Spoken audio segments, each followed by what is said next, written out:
Buy with Rob is your best choice when purchasing your new home in the Puget Sound area. Call 360-710-9425 today and get started on the best home buying experience you will ever have. We all know that evil can cloak itself in beauty.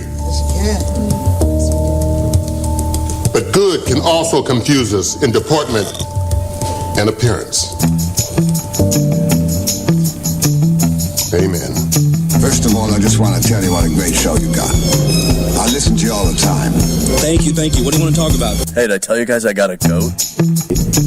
I made it plain that I thought that they were reprehensible, and I condemned them in the strongest terms, and I know everyone in my caucus would do that. Matt is accused of being in the chat room at the time those things were said and not responding to them. And again, I condemn those because they were addressed at some specific person. We need to understand, was he really there at the time, and then also discover to what extent are we responsible for what other people say. We have comment lines in the press, and is the press responsible? Little column A, little column B. Yeah, baby! Yeah.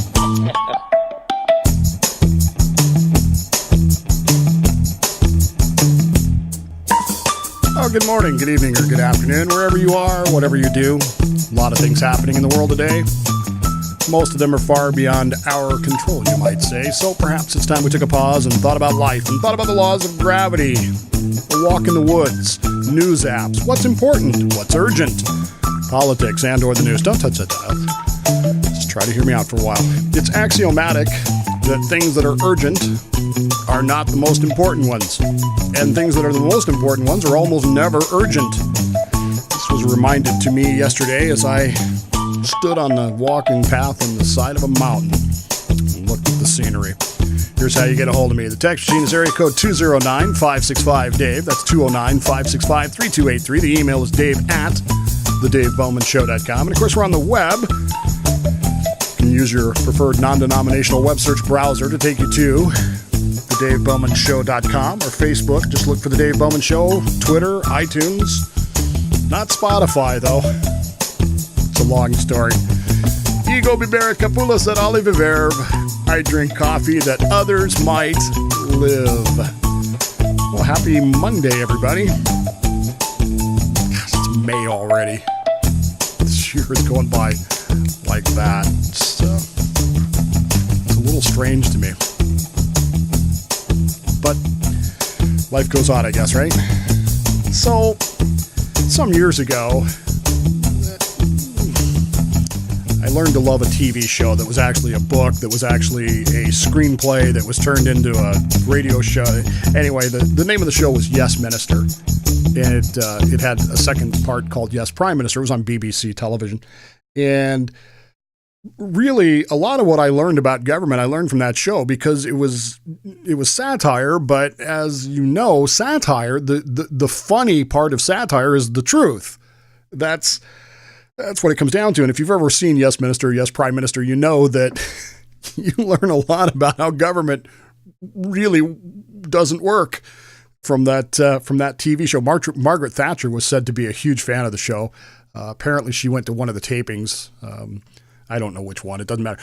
But one of the episodes has a scene in there where Jim Hacker, the minister, he's the Minister for Administrative Affairs, which is basically he's in charge of other administrators. And he's contemplating the ideas that the paperwork that keeps coming to him is stamped urgent, immediate action required, but none of it's important. And the stuff that comes, just blank with nothing stamped on it, no immediate action required, no urgency required is actually the important stuff. And he's trying to decide how to balance that and how to understand that, okay, I understand this is urgent to somebody, but it's not important. But the important stuff that requires my attention is being deflected by the stuff that's urgent. And it's very frustrating to him. And it's, I've spent a lot of time thinking about this in recent days because it's becoming, the closest thing I can think about is the bit rate of information that's coming into me and maybe to you as well. I may use the term we and us, but I really mean me. The rate at which information is coming in is staggering. I mean, it just really is. I was talking to Ben about, when I was a little boy and the things that we did. And he's fascinated by the fact we only had 3-4 TV stations. Well, 5. ABC, NBC, CBS, PBS, and a UHF station in Denver was KWGN, which was a subsidiary of Chicago's WGN. And that was it. We didn't have YouTubes. We didn't have Netflixes. We didn't have any of that stuff. We got our information in half-hour segments on the news. And it wasn't an in-depth thing. I mean, you got a big story. If you really wanted an in-depth analysis, you went to the newspaper. I read the sports section. That's what I cared about. But you could, occasionally get some in-depth information on that kind of thing. And it wasn't until Watergate came along that news started going wall to wall. And people thought this was important. They thought it was meaningful, and they believed that what they were seeing there was, important enough that they needed to set aside their entire day to watch television. I don't think it ever occurred to us that this would become a normal thing. Yesterday, we took the kids and we went to Mount Walker. Mount Walker is a viewpoint where it's a vista where you can, because of the way the mountain is shaped, you can walk to the north and you can look out at the northern sections of things. You can look out at the south and see just beautiful scenery, like Mount Rainier there in the background. You can see in the foreground there is what's known as Dabob Bay. That's important to me because Dabob Bay is actually where we used to do our submarine sea trials. We would dive in that bay. That bay right there is deep enough for the submarine to dive, operate underwater. I seem to recall us doing emergency blow tests where we would test the emergency blow system in Dabob Bay. However, that may be my own faulty memory. It may be. Then you got that spit of land. Then behind that, you've got the Hood Canal. And if you knew what you were looking at, you could actually see the submarine base there, but you don't really know you got to really know what you're looking for. And then beyond that is the inlet, Dice Inlet that comes up here to Silverdale and so forth and so on. And then of course in the distance, Mount Rainier, and it's just a beautiful vista and it's a beautiful place to go. As my good friend Derek said, it's a great place to have a picnic. And so I went for a walk in these woods. And it was surprising to me. It shouldn't have been, but it was. I suffer from tinnitus. I don't know how many of you do. So I have a constant ringing in my ears. I mean, it's annoying when I think about it. But when I don't think about it, it's 6 of one, half dozen the other. But as I'm walking down this road at the top of Mount Walker, it's a U.S. Forest Service road, and I'm realizing that it's a different kind of cacophony. It's a different kind of noise. It's not kids screeching and yelling and having fun and laughing. It's not traffic driving by. It's not airplanes screaming overhead. But there's a lot of sound here. And even through the ringing in my ears, I could hear things that just, I found myself calming down. I really did. Birds, some kind of animals scurrying through the underbrush, that sort of stuff. And of course, it was a fun walk. It was about a mile walk and it killed me. I mean, I was in horrible pain the rest of the day, but it was well worth views like this. This is a view to the north. You're looking at the Olympic Mountains that are kind of behind. Normally, I mean, if you've ever watched my videos where I'm sitting in front of Paulsbo, you're kind of looking at the same thing, but just much closer. So that mountain in the middle there is actually the mountain that you're looking at when you see, well, not that one, but that one right in the middle. You're just a lot closer to it. It's just a beautiful view, and the kids were just amazed by this. I mean, that's looking pure north. Again, if you knew what you were looking for, Mount Baker is on the right. It's hard to see in these pictures, but, it's a view worth going to see. And to look out over that and then taking the view, as I said in my camera there, my main view. That's the view to the south, looking at the other end of it, looking out over the Puget Sound. It was a wonderful time, and it really was a reminder that sometimes you just need to take a break. You just need to go for a walk in the woods, and you need to slow down a little bit, I guess, is kind of the realization that I was having, even as it was, again, quite painful to walk that, but I just steeled my mind and I did it. It was hard, but I did it.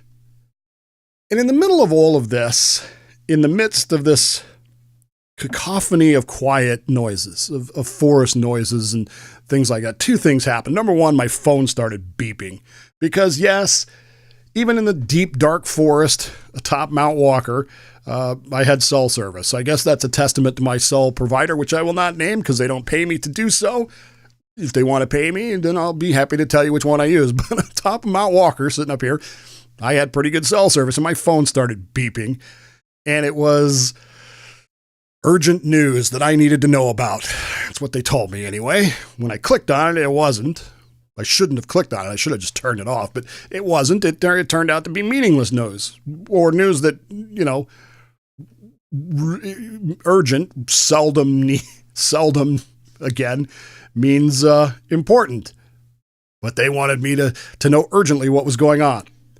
And then shortly after that was this particular moment, and this is the moment that drove me to start thinking really hard about the information, the bit rate at which it comes to me. Now, this is just a beautiful view of the sky. I mean, the sky was gorgeous yesterday, and if you know what you're looking at in that picture, you know what I'm about to say. If you don't, let me zoom it up for you here just a little bit. That, my friends, is a drone flying across the top of Mount Walker and buzzing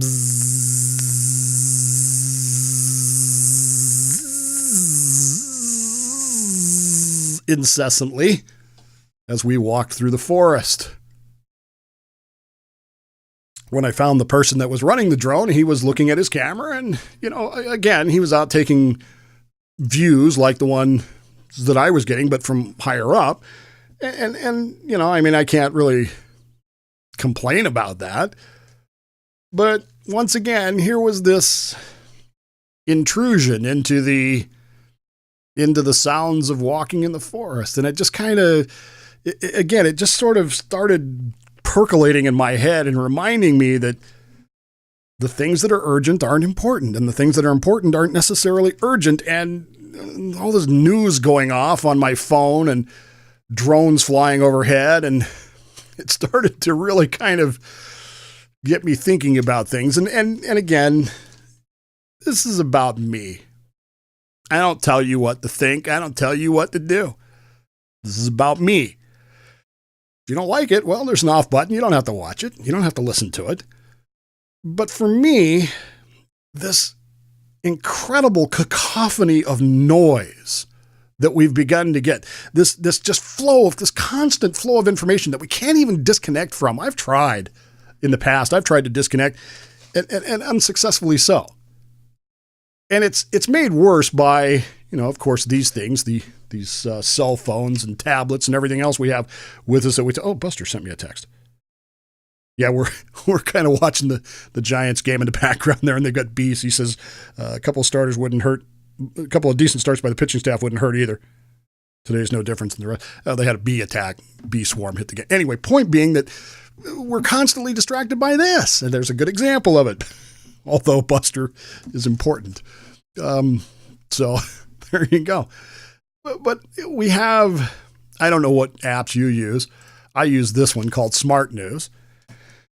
Now, Smart News it plugs itself as an unbiased, untainted news, source. And the reviews of it do the same thing. They say, well, it's unbiased and all this. I don't find it that way. Either that or maybe I'm just using it wrong. I don't know. What I do know is that, once again, what it thinks is urgent that I must know right away, that it sends me notifications for are the kind of things I just really are not important to me. This is what I got this morning as I woke up. Meghan Markle has a baby. This one's important. You see here things that are just, nurse denied marathon win because she wasn't wearing a skirt. The church is ending. There's things down here. James Woods is banned from Twitter. Big surprise. Let's see. There's one here. Psychologists agree. Times rethink your misogynist relationships or monogamous relationships. Sorry, that wouldn't make any sense.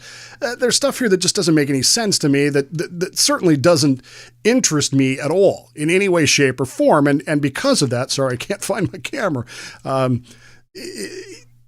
It's just noise. I mean, it really is. It's just the most important story of this past weekend. If you were to take all the news, Mueller report, Barr lied, Barr didn't lie. See, Barr's going to testify, Barr's not going to testify, Mueller's going to testify, Mueller's not going to. Somebody sent a letter saying, I'm going to testify to Congress.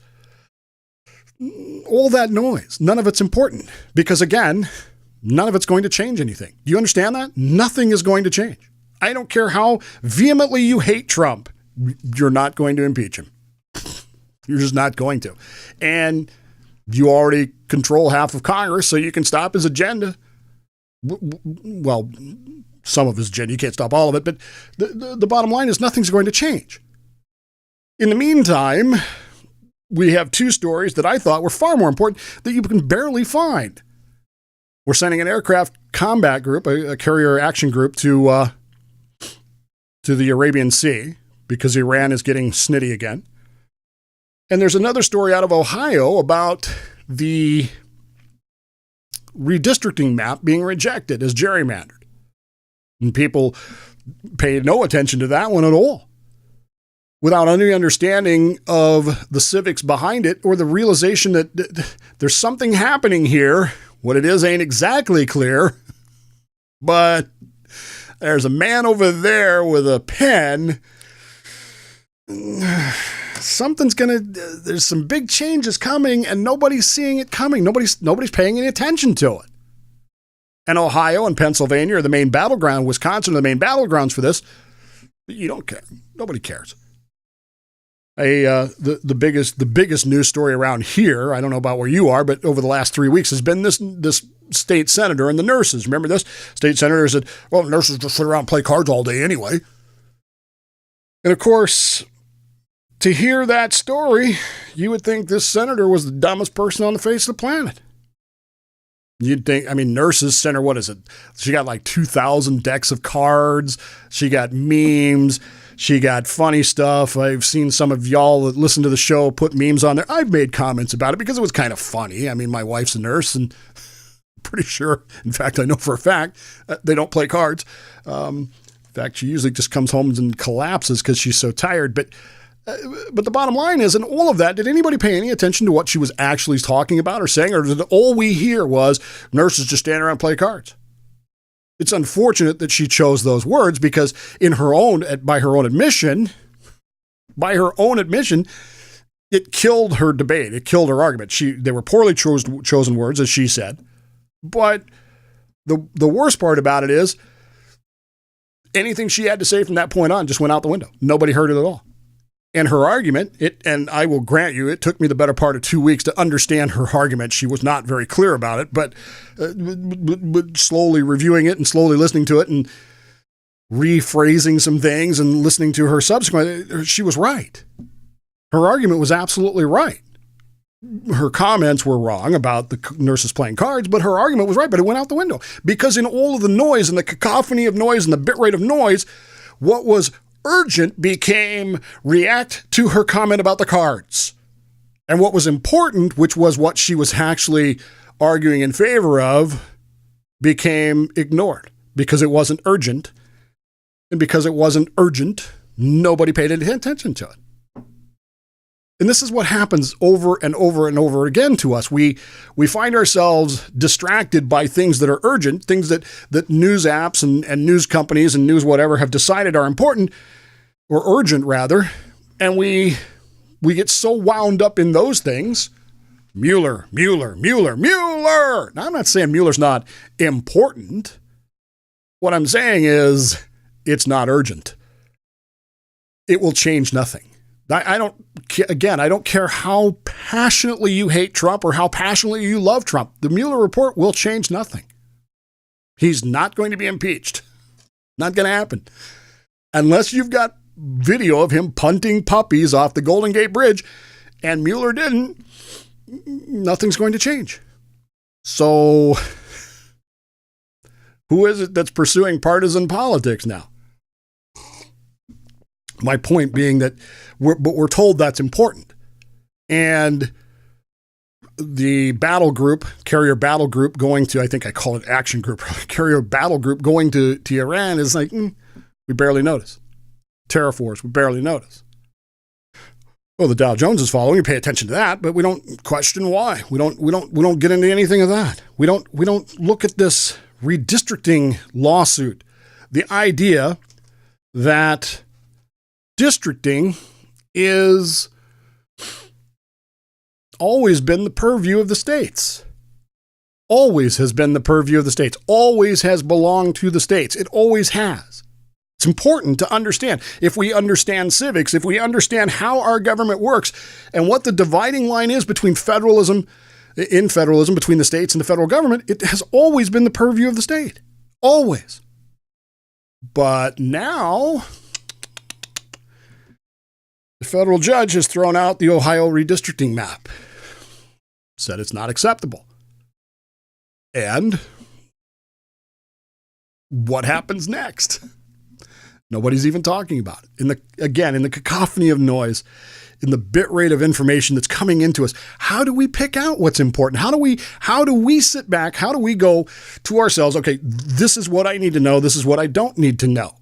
This is what's important. This is what's, being portrayed as urgent. This is what's being portrayed as, the most important story of all time for today versus what actually is going to affect my day-to-day life, my child's life, my children's children's life, and so on. We human beings are experts at pattern recognition. You know that, right? It's an evolutionary response. Our ancestors began to notice patterns of things. Okay, before the tiger leaps out of the jungle to eat me, there's a rustling noise or a leaf moves like this. And so we began to look for that and go, oh, there must be a tiger over there. Sometimes there was and sometimes there wasn't. We began to look at the patterns of the stars and we understood, okay, when the stars are in this position, it's time to plant. When the stars are in this position, it's time to reap. When the stars are in this position, the floods are coming. We need to get to higher ground. We began to recognize patterns. We still do. We still look for patterns. We still look for biases in what we want to see. And we see in those patterns and those pattern biases things that confirm what we already believe. Well, there's a tiger in those woods because the leaves are shaking. Maybe there is, maybe there ain't. But we've come to believe that there is, and we do the same thing with news. We do the same thing with information consumption. We look at information flowing. It's like the Matrix, man. It really is. And we pick out the dots that we think matter. And sometimes they do, and sometimes they don't.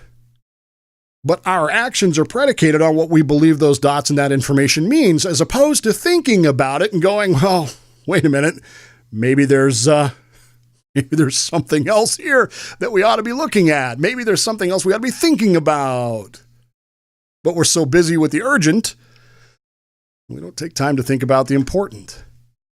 And we form our opinions, and we get on the interwebs or the Twitters and the Facebooks, and we share our opinions as if somehow or another my opinion makes it fact. That's something I've said from day one here, folks.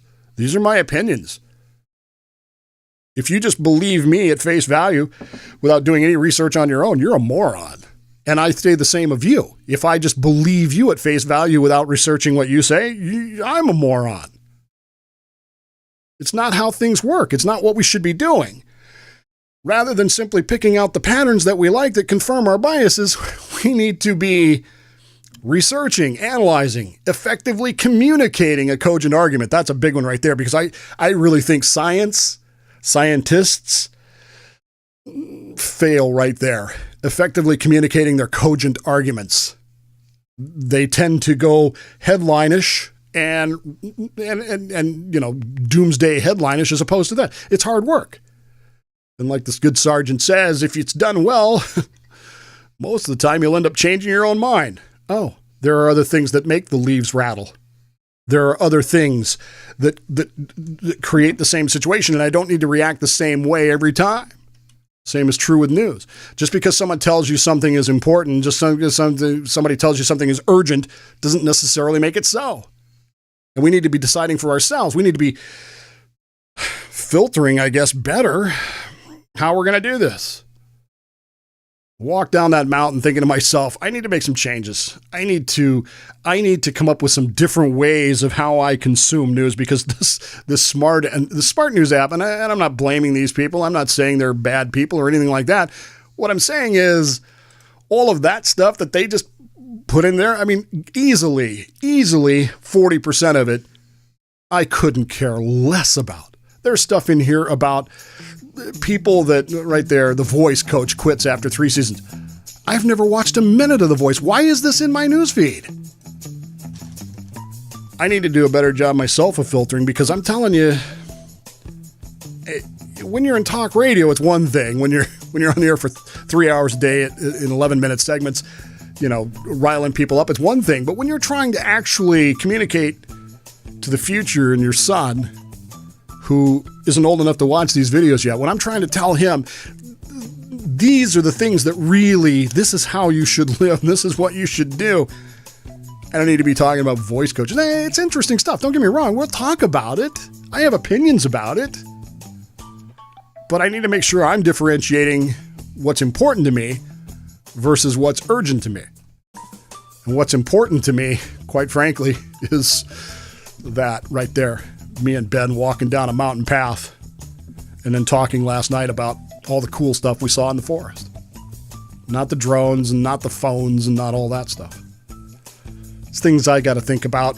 Maybe you do too. I don't know. If you do, have fun. Take the time right now. Tell the people that matter in your life you love them very much. You'd miss them if they weren't there. So don't pass up those opportunities. You don't want to have that regret. Plausibly Live, I'm Dave Bowman. And this is my show, The Dave Bowman Show, right here on the Podcast 99 Internet Radio Network. We'll see you tomorrow, everybody. Well, no, I won't be here tomorrow. I got VA stuff tomorrow. See you on Wednesday, everybody. Have a great day.